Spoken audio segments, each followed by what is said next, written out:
考下你一條好簡單嘅邏輯題。呢度有4張卡，每張卡都有兩面，一面係字母，另一面係數字。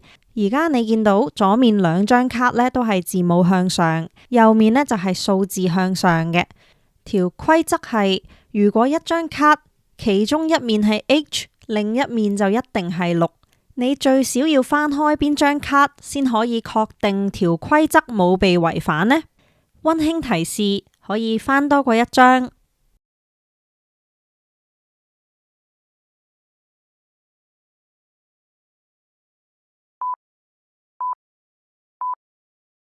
開估，答案係 H 同埋7。如果你答啱咗，而且唔係靠估答啱嘅話，咁代表你嘅邏輯思維能力好強。事實係連任職劍橋大學教授嘅數學家 Hannah Fry 都要諗多幾諗先答得啱。You Right. aced it, Hannah. I mean, I did, but I almost mucked up at the beginning there, let's be honest. 如果你答錯咗嘅話，你係咪心諗點解唔係 H 同6而係 H 同7呢？我轉頭會再解釋。好，而家用另外一個方法問你。喺一間酒吧入面，有4個人坐喺吧台。你知道嘅資訊係，左邊第一個人係飲威士忌嘅，第二個人飲綠茶，第三個人18歲，第四個人16歲。規矩係要年滿18歲先可以飲酒。你要檢查邊個人先可以證明冇人犯規呢？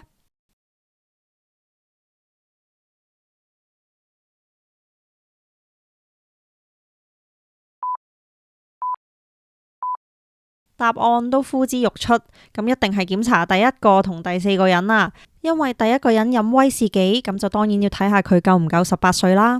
第二個人都冇飲酒，根本唔關事嘅，唔需要 check。第三個人已經18歲啦，佢飲咩都得啦。第4個人唔夠18歲，所以都要睇下佢有冇飲酒。其實呢2條問題問嘅邏輯關係係一模一樣噶。去返 HK67 嗰題，點解唔需要翻開 K 嗰張卡？係因為根本就唔關個情景事。條 rule 係話，如果一邊係 H， 另一邊一定要係6。咁而家佢係 K， 咁張卡就完全唔關事啦。到第3張卡數字6，點解呢張又唔需要翻開呢？係因為6就算後面唔係 H 而係其他字母，都證明唔到一邊係 H， 另一邊要係6呢條規矩有冇違反到嘅。因為其他字母嘅另一邊都可以係6，同呢條規則根本冇關。但係最後一張數字7嘅卡就好重要啦，因為如果翻出嚟係 H， 咁就證明到個規則係違反咗啦。因為而家個 H 嘅另一邊唔係6而係7。如果你第一題答錯咗，第二題答啱咗嘅話，恭喜你，你係好正常嘅。呢2題靈感係嚟自一個非常有趣嘅實驗，個實驗係研究人點樣做邏輯推理嘅。同一條邏輯題問嘅方法唔同，可以令作答者正確率由幾%大幅升至超過90%，相差係超過10倍噶。而背後原來同語言學都有關係噶。